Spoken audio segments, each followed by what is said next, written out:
Assalamualaikum warahmatullahi wabarakatuh. Para pembelajar hukum dimanapun berada, pada edisi podcast kali ini kita akan membahas mengenai legal skills. Ini menjadi hal yang sangat penting karena legal skills akan menjadi modal bagi para pembelajar hukum untuk bisa melanjutkan setelah belajar ilmu hukum akan mendapatkan ilmu-ilmu atau skill yang penting, legal skill yang penting untuk digunakan setelah selesai di program studi sarjana hukum. Oke. Jadi kita akan membahasnya dalam beberapa menit ke depan, tetapi yang menjadi spesial pada podcast kali ini, Lamin Podcast kali ini adalah karena kita kedatangan tamu jauh. Kita kedatangan seseorang yang melintasi benua untuk bisa sampai di Indonesia. Please welcome Mr. Foke J. Fernhout.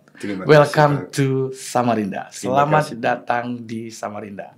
Terima kasih. Beliau ini adalah dosen di Law Faculty of Maastricht University dan sering berkunjung ke Indonesia.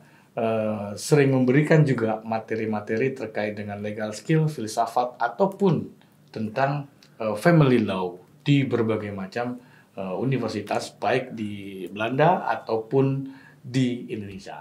Nah, kita akan berbincang-bincang dengan beliau tentang skills in legal education, where to start.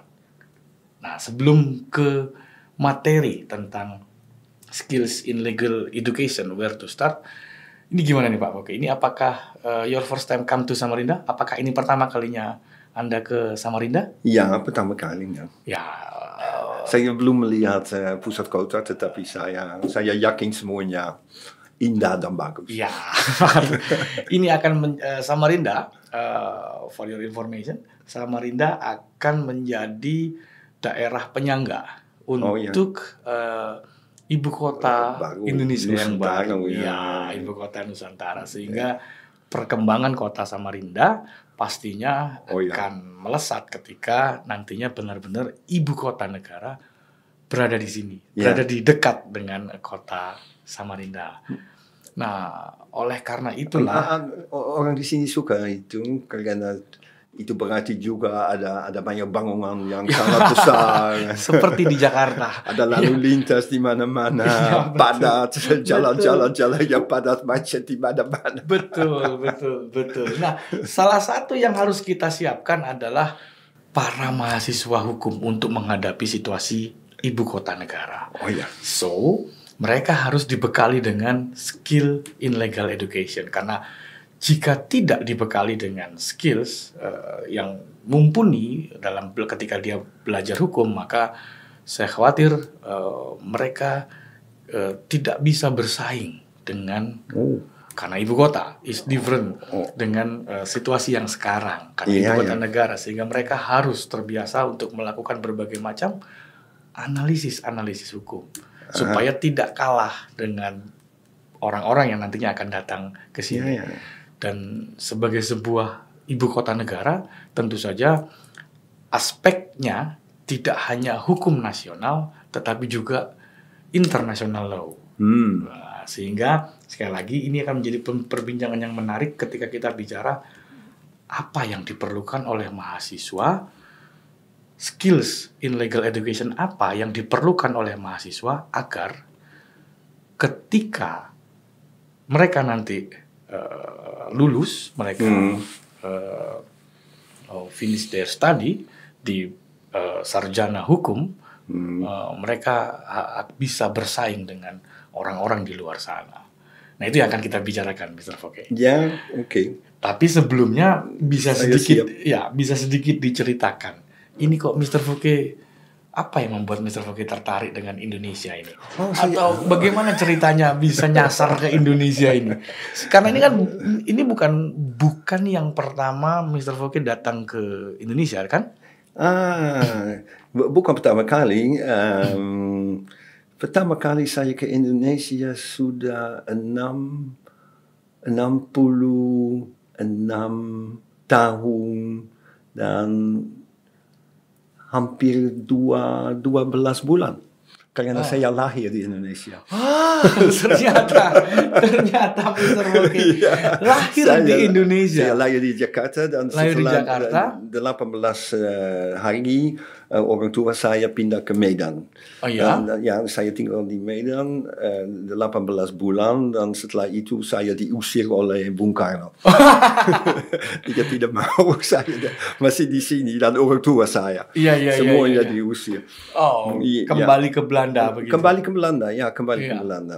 Dan karena itu ibu saya juga lahir di Indonesia di zaman kolonial ya, di saya penjara, zaman penjara.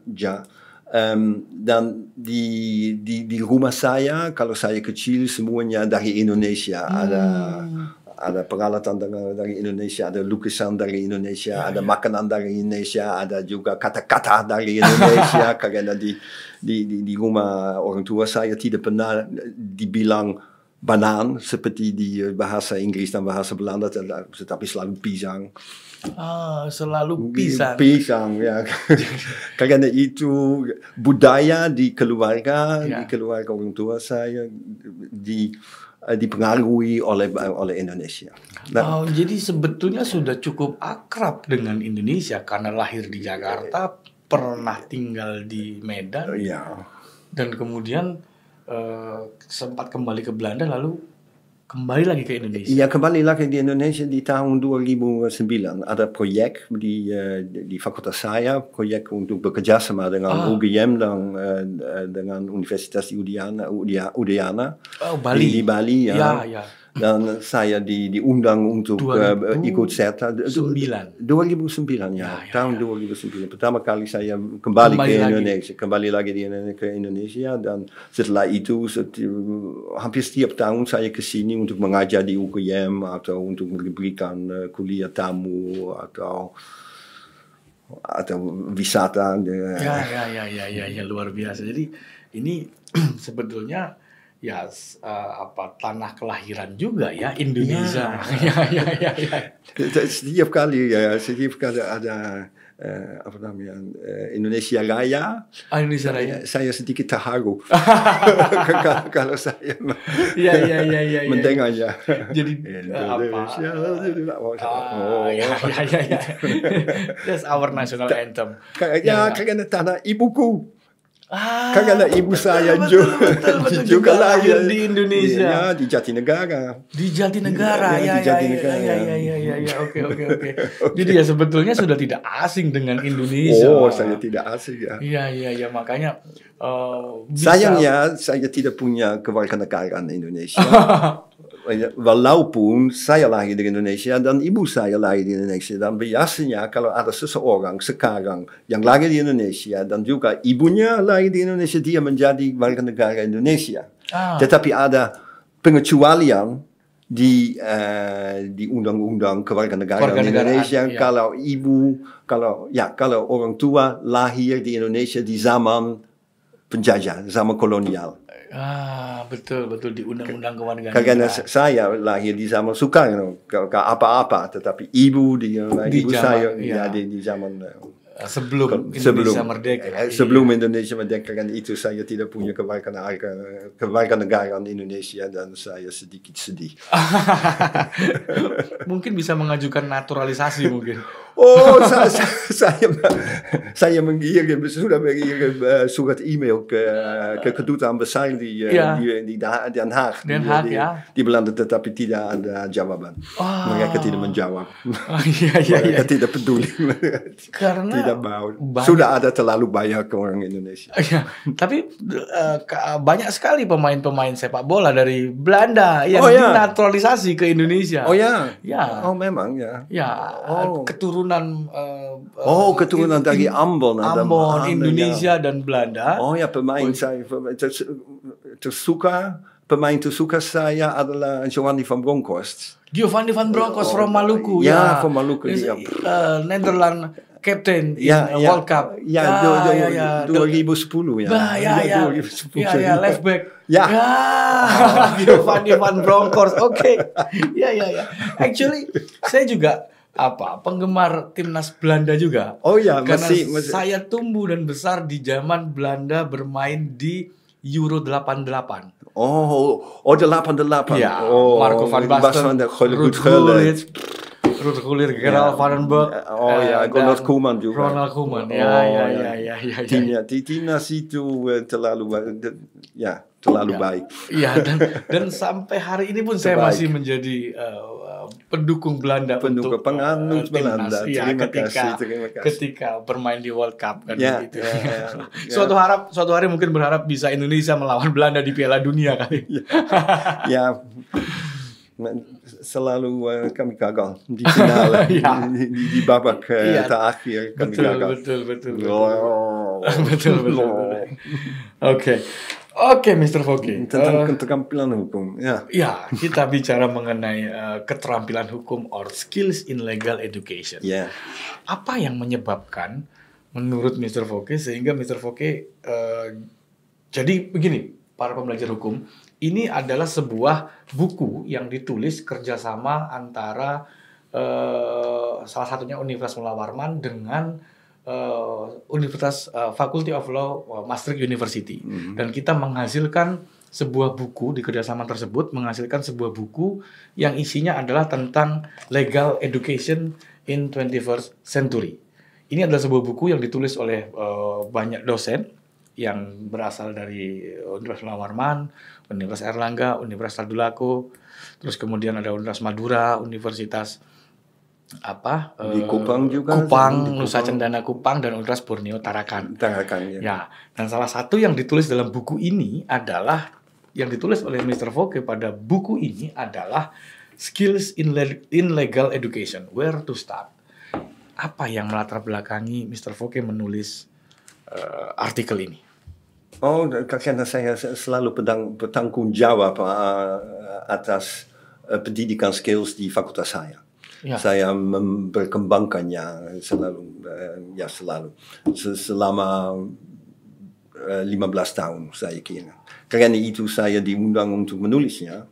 Tetapi ada sesuatu yang penting dan saya mohon maaf mengoreksi Anda sedikit, ya. Membenarkan apa yang Anda bilang. Karena saya kira skills itu tidak penting saja untuk mahasiswa yang lulus, tetapi yang pertama penting untuk berperan sebagai mahasiswa. Karena program acara skills di fakultas saya memulai di semester pertama, hari pertama. Dan tekanannya di semester pertama. Di semester pertama ada banyak skills. Dan setelah itu mereka bisa berperan sebagai mahasiswa, mereka bisa sedikit menulis legal opinion, mereka bisa menganalisis, mereka bisa mencari sumber hukum di perpustakaan atau di internet. Mereka juga bisa menilainya, yang sangat penting, menilai sumber hukum. Ada sumber yang tidak berguna karena kualitasnya terlalu rendah. Mereka harus mampu menilainya, dan semuanya di semester pertama dan semester kedua. Kuncinya di semester 1. Saya bisa menjelaskan, tapi karena semuanya berhubungan dengan sistem pendidikan di fakultas saya, metode pendidikan yang PBL. Problem-based learning, memang. Problem-based learning atau pembelajaran berbasis masalah. Dan di sistem itu, mahasiswa mereka bertanggung jawab atas proses pembelajaran. Mereka harus memecahkan kasus tanpa bantuan dari tutor, dari bantuan dari dosen. Mereka harus menemukan pecahannya di sumber hukum. Mereka harus bisa membaca jurisprudensi. Untuk itu kami menunggu dari mahasiswa bahwa mereka bisa belajar mandiri. Di semester 1? Di semester 1. Dari pertemuan pertama. Sudah di pertemuan pertama. Karena itu ada banyak skills yang harus diajar di fakultas saya kepada mahasiswa supaya mereka bisa berperan sebagai mahasiswa di PBL, di pembelajaran berbasis masalah. Karena itu ada acara yang sangat luas. Saya bisa sangat luas. Ada banyak. Ada keterampilan mengenai pendidikan, bagaimana memperlakukan diri di pertemuan, di tutorial meeting PBL. Bagaimana keterampilan mengenai membaca. Karena sekarang di Belanda saya tidak tahu apakah keadaan di Indonesia sama, tetapi mahasiswa yang lulus dari SMA mereka tidak bisa membaca lagi. Mereka selalu di HP-nya dengan kalimat yang tidak lebih panjang dari 5 kata. Dan di dunia hukum, semuanya sangat tepat, panjang, kamu harus berpikir. Keterampilan mengenai membaca. Ada keterampilan mengenai penalaran hukum, karena kami menunggu mahasiswa sendiri membaca aturan hukum di undang-undang atau di undang-undang dasar dan bisa menalarnya interpretasi terhadap persoalan yang karena selalu ada persoalan yang diberikan kepada mahasiswa, ada cerita dari kenyataan itu persoalan tanpa pertanyaan. Dan mahasiswa sendiri mereka harus menemukan pertanyaan yang di dalam, yang relevan, yang menarik, dan harus membahasnya dan harus memecahkannya. Dan untuk melakukan semuanya mereka harus membaca hukum dan melaksanakan hukum, dan untuk melaksanakan hukum perlu interpretasi. Betul. Ada keterampilan mengenai riset hukum. Sebagai saya tadi sampaikan, keterampilan mengenai pengarahan naskah hukum, mereka harus menulis sendiri. Legal writing. Keterampilan mengenai presentasi dan debat secara lisan, karena juga selalu ada presentasi tapi juga debat karena tidak pernah mahasiswa setuju tentang interpretasi hukum, tentang bagaimana melaksanakan hukum pada kasus. Bisa terjadi perbedaan pendapat. Seharusnya ada perbedaan. Tanpa perbedaan mereka tidak belajar apa-apa. Tidak apa-apa. Dan juga ada keterampilan mengenai wawancara pertama dengan klien. Itu juga menarik Keterampilan wawancara pertama dengan klien. Pertama ada dua mahasiswa yang berperan sebagai pengacara, advokat, dan ketiga mungkin mahasiswa tetapi juga aktor datang ke biro advokat dengan kasus yang belum diketahui oleh mahasiswa, mereka tidak tahu apapun dan tentang kasus itu, dan kliennya dia menjelaskan apa masalah, dan dua mahasiswa mereka harus menurut format wawancara, format tertentu, mereka harus menemukan informasi dari klien, tetapi juga ada dimensi psikologis, bagaimana empati juga dengan klien, bagaimana bicara dengan klien supaya sangat. Itu semua diajarkan di semester 1 dan 2. 1 dan 2 di tahun pertama. Ada wawancara di semester pertama, debat dan presentasi juga, tetapi sisanya di semester pertama.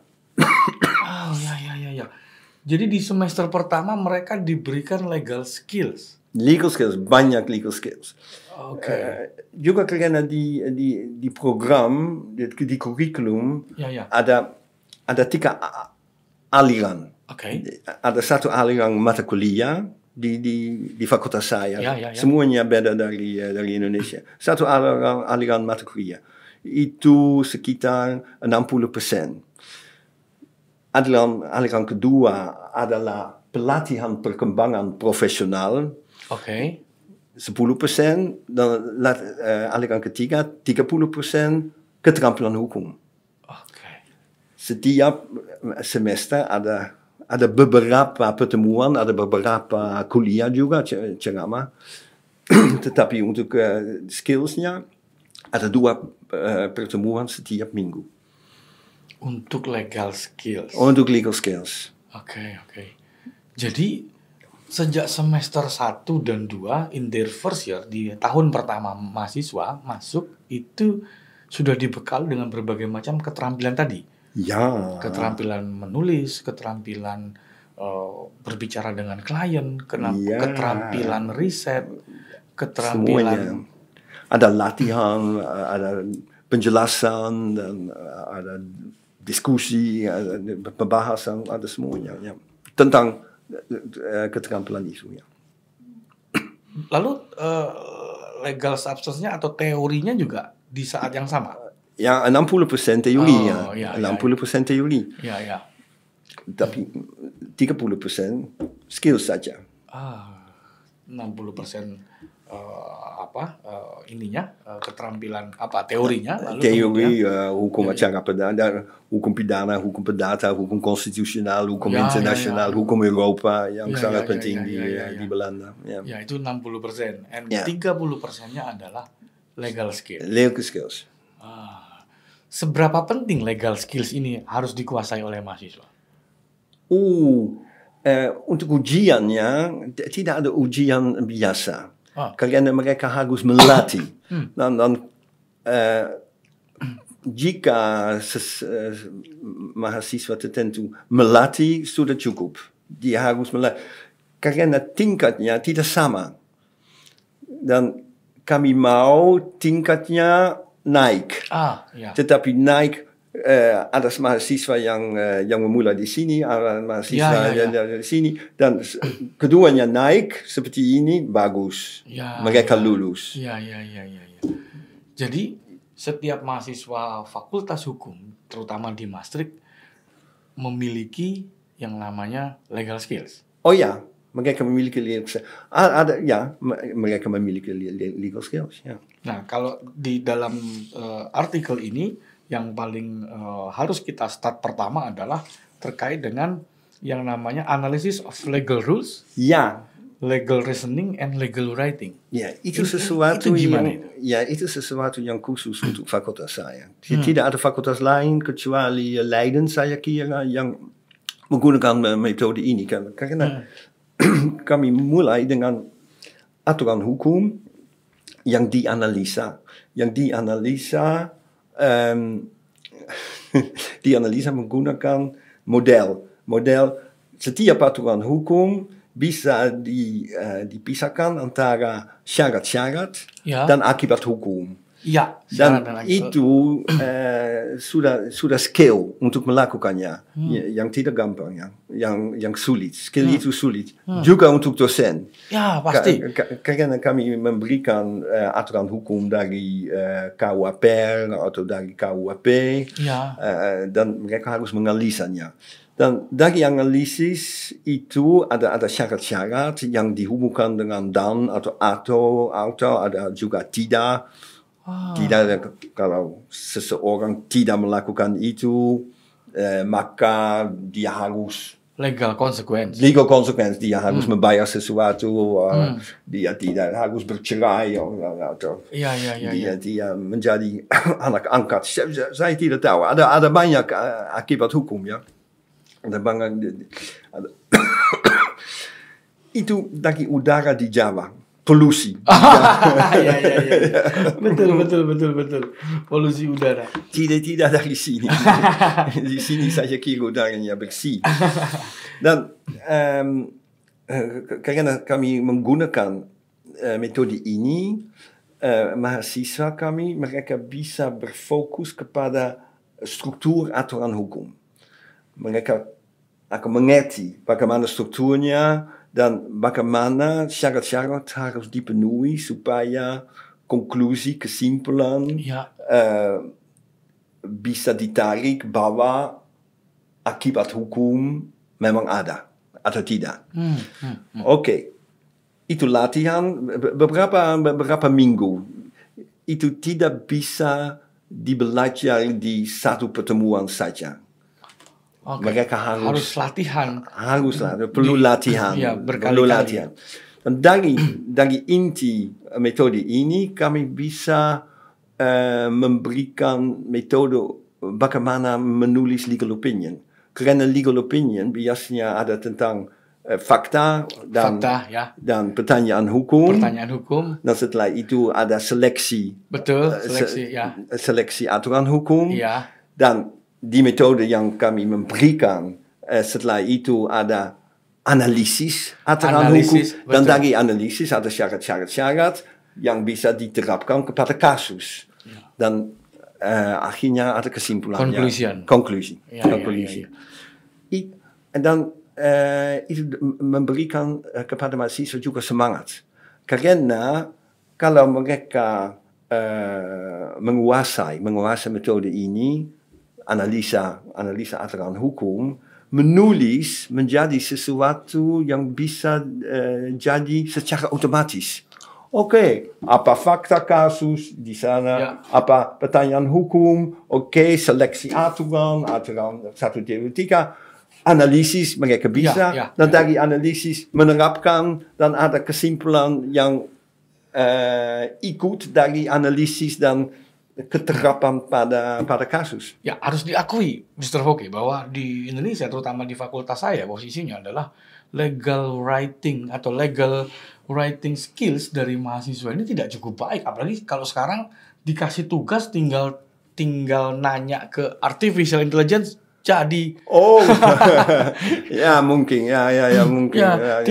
Tinggal mereka lihat di HP atau tinggal mereka lihat di internet, itu kemudian diambil, kemudian dimasukkan tanpa analisis. Itu yang menyebabkan ketika mereka diminta untuk membuat sebuah legal opinion kesulitan karena mereka tidak terbiasa dengan melakukan analisis aturan, tidak terbiasa dengan legal reasoningnya, dan tidak terbiasa juga akhirnya menjadi menulisnya pun juga sulit. Ya, mereka sedikit bodoh karena sampai sekarang ChatGPT dan semuanya tidak sangat cerdas. Ya, betul. Tidak sangat cerdas, dan kalau ada mahasiswa yang menyampaikan naskah seperti itu kepada saya melihat segera bahwa dari ChatGPT atau apakah dari ChatGPT atau dari mahasiswa.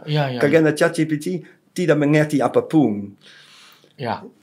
Mereka mengembangkan kalimat baru dari kalimat yang ada di database yang besar, yang sangat besar. Betul. Dan sering apa yang ditulis oleh ChatGPT karena basisnya juga bagus, tetapi dia tidak mengerti apapun, selalu ada kalimat yang sangat aneh, yang bizar di bahasa Inggris. Nah, kalau ada kalimat seperti itu, saya tahu dari ChatGPT dan mereka tidak lulus. Itu juga terjadi di Belanda? Ya, terjadi di Belanda juga. Kalau di sini hampir semua tugas begitu. Nah, itulah. Jadi arti pentingnya adalah ketika mahasiswa ketika dia bisa melakukan analisis aturan, analisis legal rules, maka dia akan mudah untuk membuat legal opinion. Berikan semangat. Dan sering di Universitas Indonesia ada metode dari Amerika Serikat yang that is advised.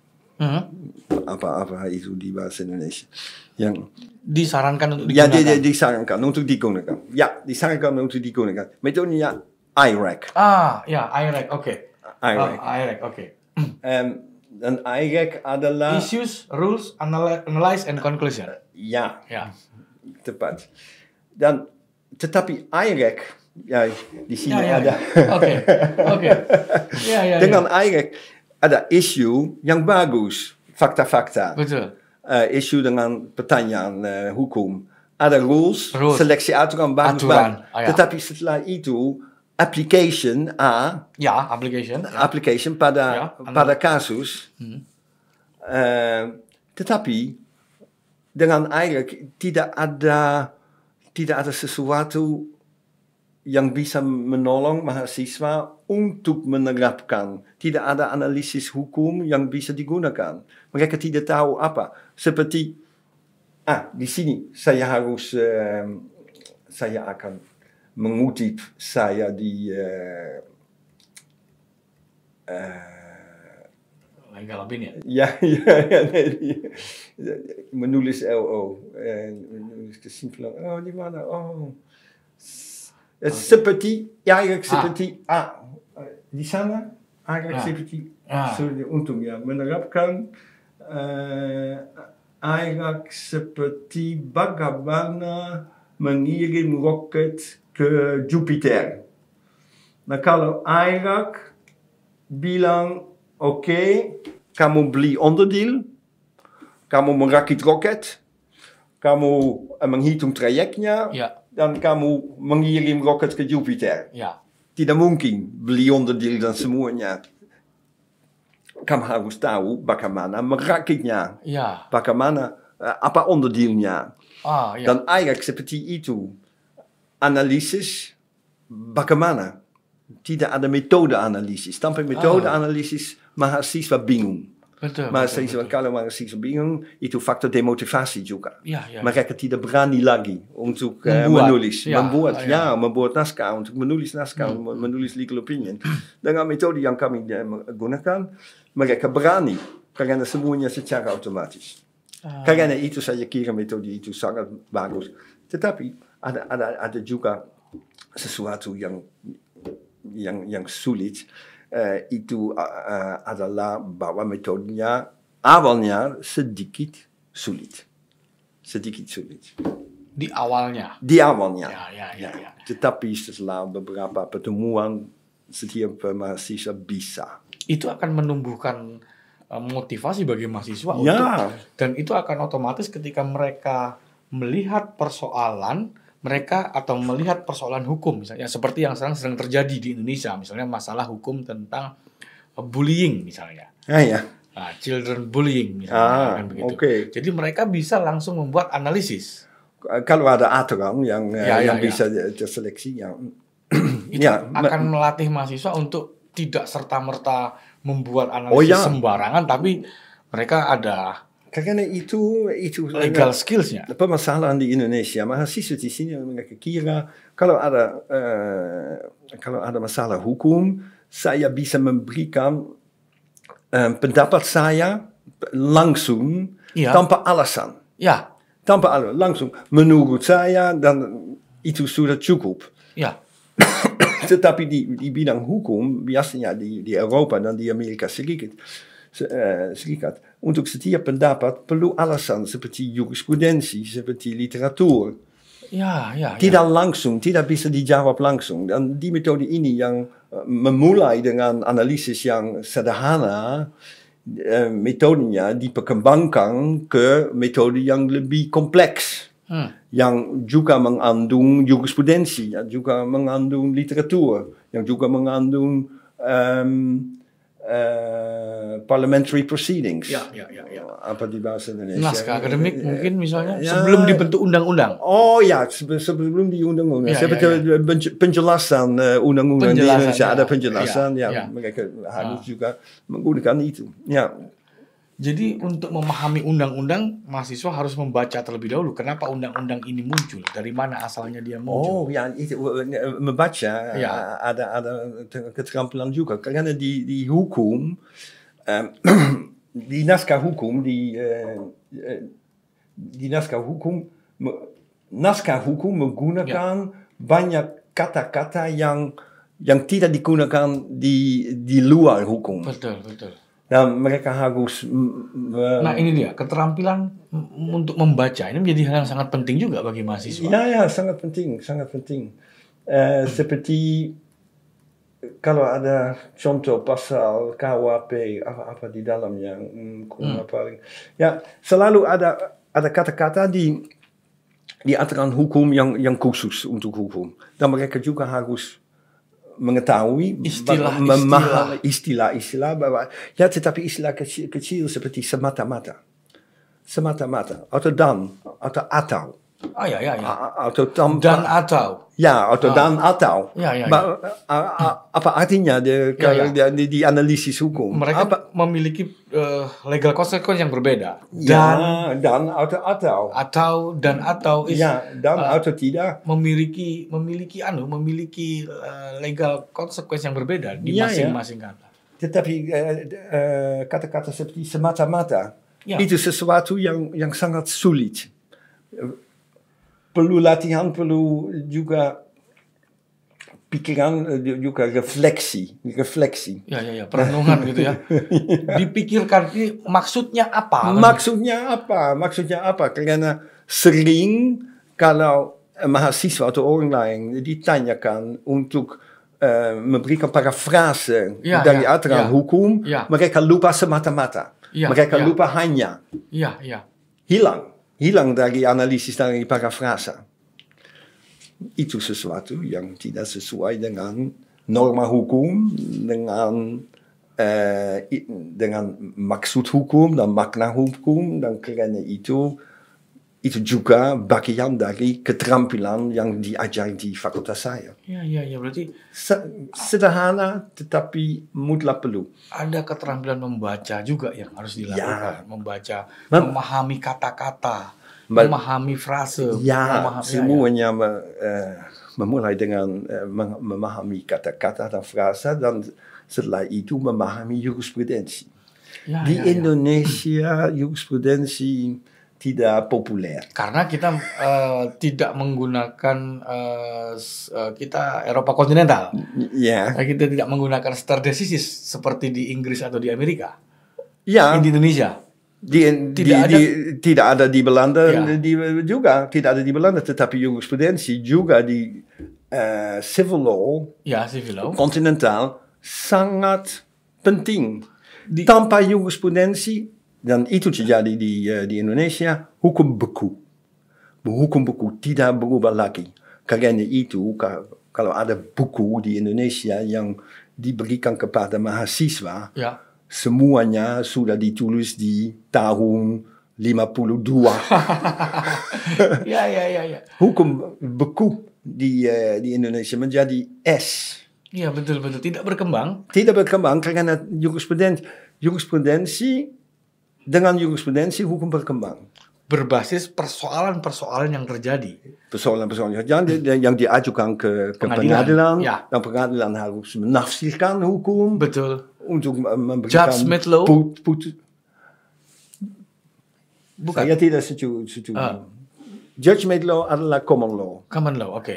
Tetapi di civil law hukum masih perlu tafsiran. Perlu penafsiran dari pengadilan. Dari pengadilan. Dan penafsiran itu berkembangkan hukum.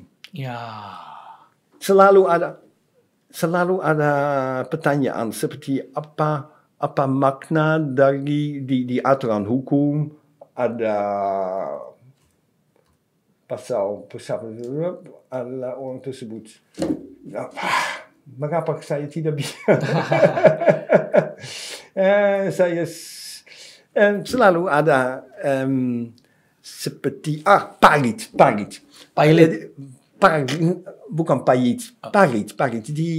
Kalau ada tetangga, ada parit di. Parit, oke.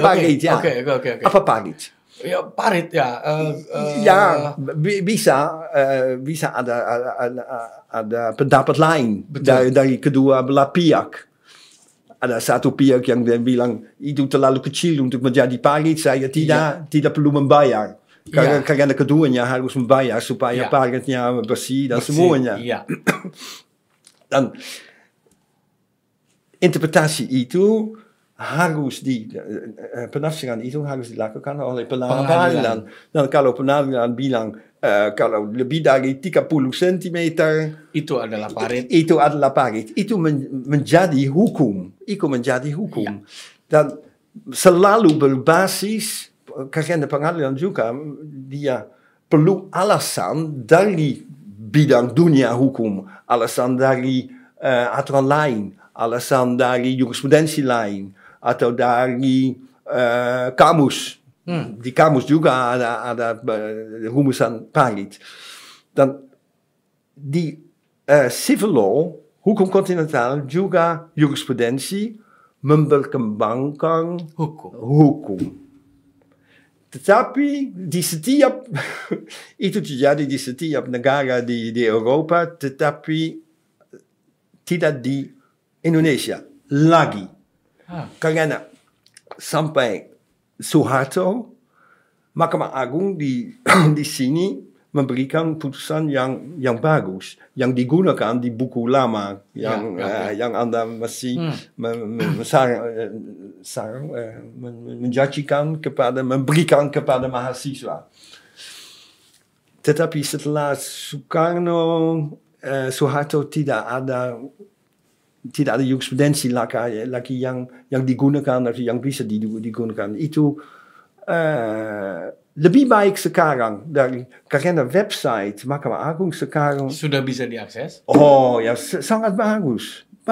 Semuanya bisa ditemukan. Bagus, lebih baik dari 10 tahun yang lalu. Iya. Bagus. Setiap masyarakat termasuk mahasiswa bisa membaca putusan. Ya, mereka bisa palit. Kamu bisa mencari putusan tentang palit. Ini yang tidak, atau yang kemampuan membaca ini yang mungkin tidak terlalu banyak diajarkan. Di tempat kami sendiri pun mungkin juga nggak banyak. Tidak diajarkan di sini. Ya. Dan untuk mahasiswa, untuk membacakan putusan Mahkamah Agung, itu sesuatu yang sulit juga. Karena kamu harus mengerti, itu ditulis oleh Mahkamah Agung. Tetapi di sini itu ditulis oleh penggugat. Itu ditulis oleh termohon. Kalau kamu tidak melihat itu, atau kalau jika kamu tidak tahu tentang kasasi, apa kasasi, kamu tidak bisa membaca. Karena dalam putusan Mahkamah Agung ada putusan pengadilan negeri. Ada juga putusan pengadilan tinggi. Ya, juga. Dan juga ada pendahat, permohon dan termohon. Betul. Dalam perkara perdata ini. Ya, dalam perkara perdata. Ya. Dan di perkara pidana juga ada ada pembelaan tersangka, dari pembelaan, dakwaan dari jaksa, dan semuanya ada. Ya. Dan itu harus diajak kepada mahasiswa, karena jika saya memberikan jurisprudensi Mahkamah Agung Belanda kepada mahasiswa dan tanpa kursus, tanpa mereka juga bingung, tidak bisa. Mereka tidak tahu. Mereka tidak tahu apa amar putusan. Amar putusan. Betul.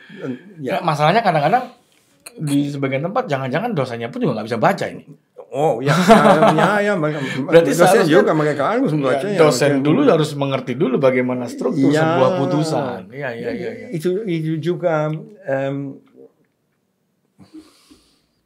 state of mind. State of mind, benar ya. State of mind dosen juga, karena mereka kuliah 10 tahun yang lalu atau 20 tahun yang lalu tidak ada jurisprudensi yang digunakan di universitas. Tidak banyak yang digunakan. Mereka state of mind, mereka tidak. Saya harus tahu. Melihat jurisprudensi. Saya setiap hari Jumat jurisprudensi baru dari Mahkamah Agung Belanda diterbitkan. Dan setiap Jumat saya membacanya karena saya terlalu takut ada keputusan penting yang baru, yang ketinggalan oleh saya, yang baru. Ada hal-hal baru dari jurisprudensi. Ada hal baru yang saya tidak tahu. Itu sepenting itu. Setiap minggu saya membacanya. Saya punya dokumentasi besar. Supaya saya tidak melakukan, saya juga pengacara saya tidak mau melakukan kesalahan di depan pengadilan.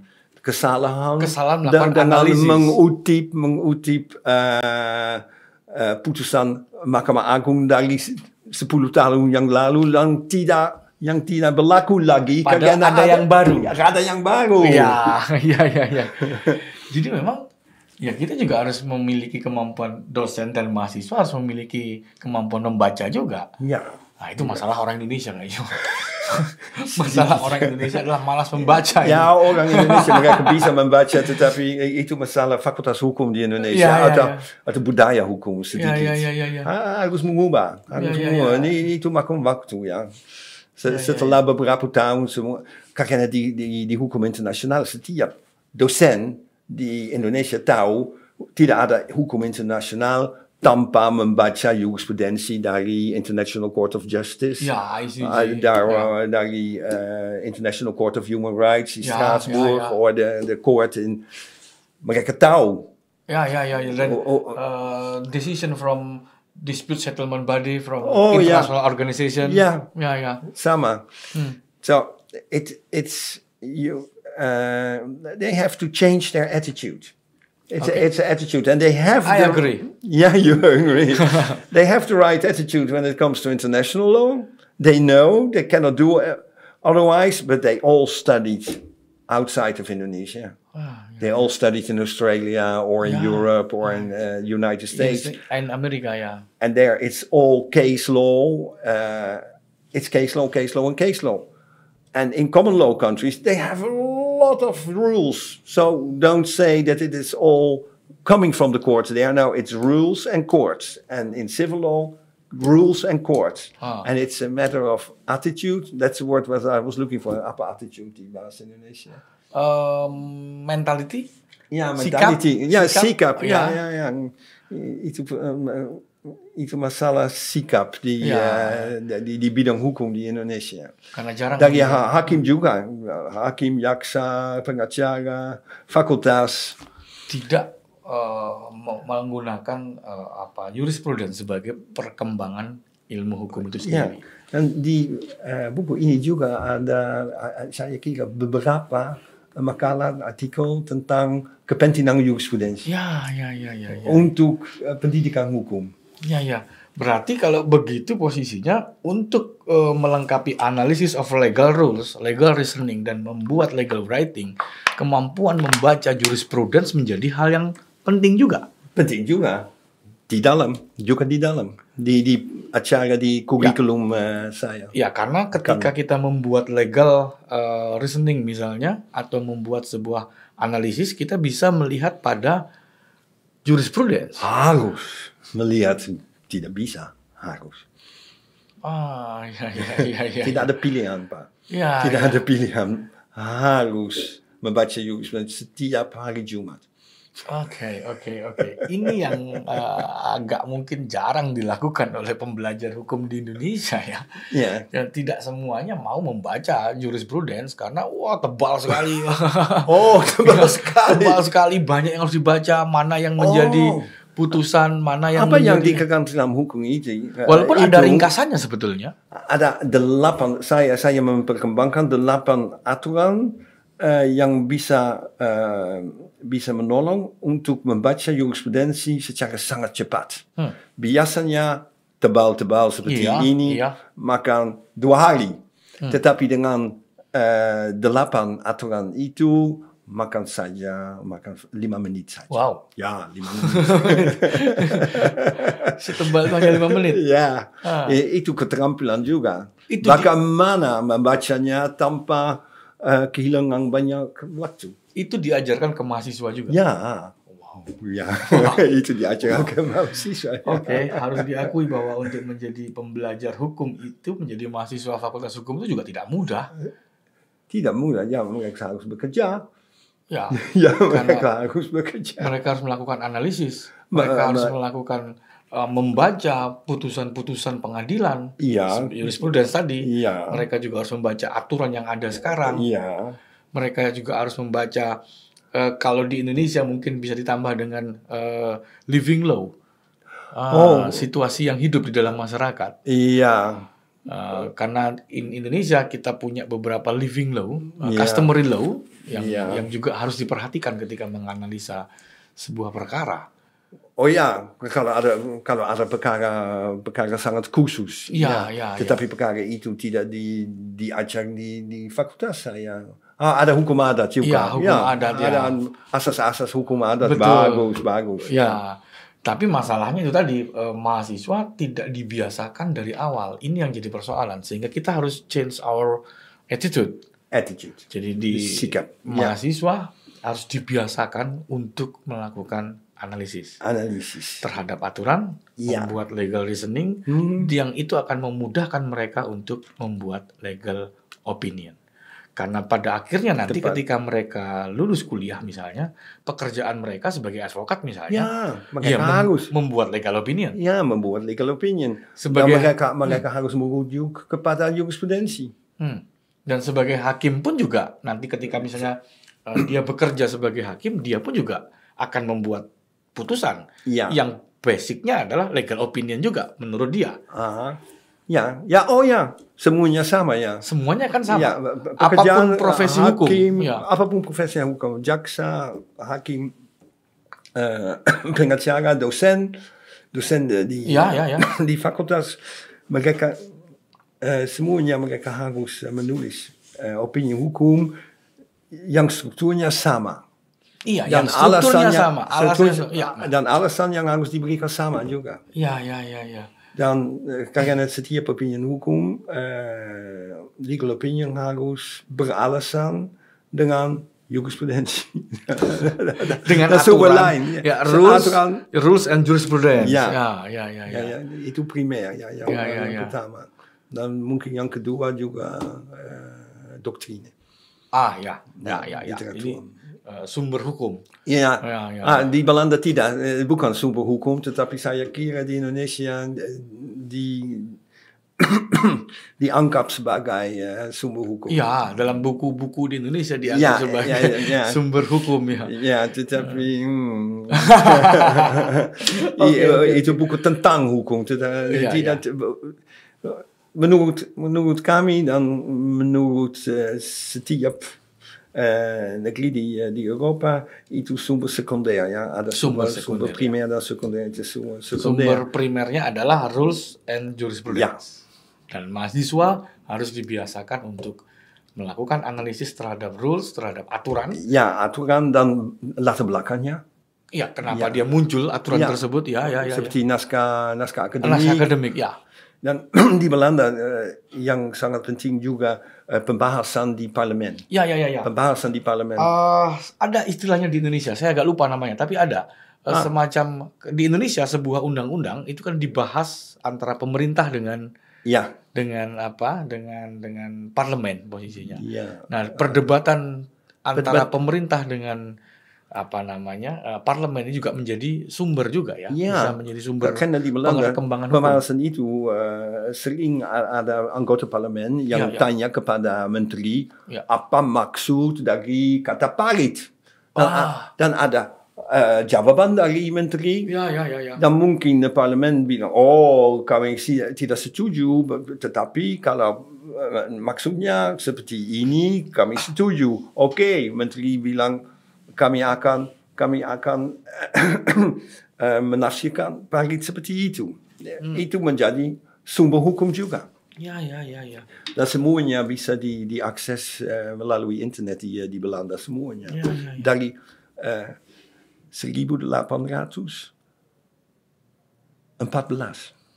Semuanya di internet.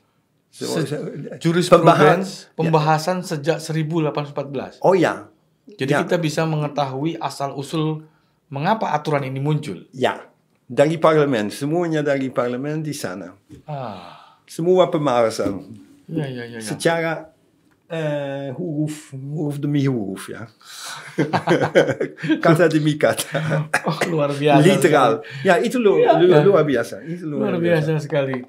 Ya karena setuju memang ketika kita harus untuk pembelajaran hukum yang lebih baik, setuju memang kalau kita memang harus mengubah attitude kita, mengubah mentality kita untuk lebih banyak membaca terutama untuk yang digunakan untuk analisis. Ya, untuk analisis. Ada alasan lain mungkin saya. Ya, ada banyak orang di Indonesia yang setuju dengan saya.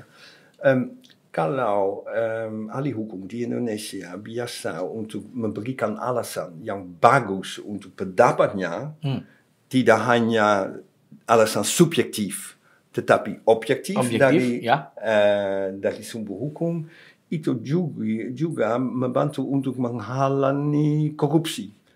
Karena sekarang kalau semuanya subjektif, hakim tertentu yang menerima suap atau upeti, saya tidak tahu, dia bisa memberikan keputusan apapun. Tidak ada alasan objektif karena menurut saya hukum seperti ini. Oke. Tetapi kalau Oke, paham. setiapnya paham ya. Ya. Ketika itu akan ada alasan-alasan yang digunakan sehingga itu akan mengurangi subjektivitas dari seorang hakim. Ya. Dan kalau dikurangi, dia tidak punya luas untuk memberikan Penafsiran. untuk memberikan putusan yang aneh, tetapi tidak ada yang aneh. Semuanya bisa. Semuanya bisa kalau semuanya subjektif. Kalau tidak perlu alasan objektif dari sumber hukum, dari jurisprudensi. Luar biasa memang. Okay. Jadi ini luar biasa sekali. Jadi as conclusion ini, Mr. Foke, sebagai sebuah conclusion berarti kepada semua mahasiswa hukum, terutama di semester-semester awal, itu memang diperlukan mereka untuk tidak hanya diberikan teori saja, tetapi juga di semester-semester awal sudah harus dibiasakan dengan skills, dengan legal skills. Antara lain kemampuan untuk menulis, kemampuan untuk menganalisa peraturan perundang-undangan, kemampuan untuk membaca, kemampuan untuk membaca berbagai macam dokumen-dokumen hukum, jurisprudence atau aturan hukum atau yang tadi kita sempat bahas yang perdebatan di parlemen dan pemerintah itu, lalu kemudian bisa untuk membuat penalaran hukum, legal reasoningnya, dan terakhir dia juga harus dibekali untuk membuat bagaimana caranya bisa untuk membuat legal opinion yang beralasan. Ya, dengan alasan yang tadi, dengan menggunakan metode yang tadi, menggunakan metode bahwa dia harus membaca terlebih dahulu, dia harus menggunakan jurisprudence, dia harus bagaimana menafsirkan peraturan, bagaimana melihat legal consequence dari setiap perbuatan yang dilakukan. Jadi betul, Bang. Mahasiswa di Eropa sana atau di Belanda khususnya, di Maastricht khususnya, semester tahun keduanya dia sudah mahir ini membuat legal opinion ya. Iya, mereka mahir membuat legal opinion. Setelah kurikulum ini, setelah acara ini mereka mahir ya. Di tahun kedua, tahun ketiga mereka sudah mahir untuk membuat luar biasa. Ini yang membutuhkan waktu ini soalnya karena di kita bisa dianggap mahir itu ketika dia semester 5, semester 4, 5, 6 baru bisa dia diberikan ini, karena anggapannya adalah di semester 1 kita kasih teorinya dulu. Baru kemudian nanti sambil semester ke depan, semester ke atas baru dikasih legal practice-nya atau legal skills-nya. Tapi seharusnya dari awal ya. Dari awal ya, lebih baik dari awal. Dari awal sudah dibiasakan. Tapi perlu ruang di kurikulum dan di Indonesia itu selalu masalah ya. Selalu masalah karena dari kementerian ada banyak mata kuliah yang harus diajar di sini di semester pertama dan tidak ada ruang lagi. Habis kalau misalnya di Indonesia semester pertama sisa tinggal pengantar ilmu hukum, pengantar hukum Indonesia, ilmu negara, sudah hanya 3 itu saja. Sisanya adalah mata kuliah yang di drop dari kementerian. Dari kementerian dan di Belanda setiap fakultas memberikan kebebasan untuk menentukan kurikulum. Karena ada tujuan yang harus dicapai setelah 3 tahun. Tetapi bagaimana tidak diatur.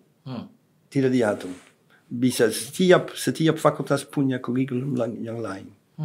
Dan karena itu di fakultas saya ada putusan yang diambil dulu untuk memberikan banyak ruang kepada keterampilan hukum. Di semester 1? Di semester 1 tentu. Ya.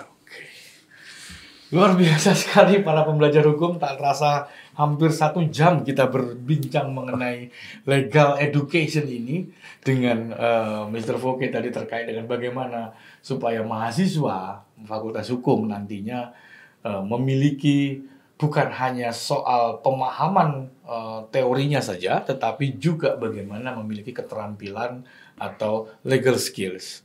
Dan menarik sekali ketika juga diajarkan tentang bagaimana sampai ke bagaimana caranya berbicara dengan klien.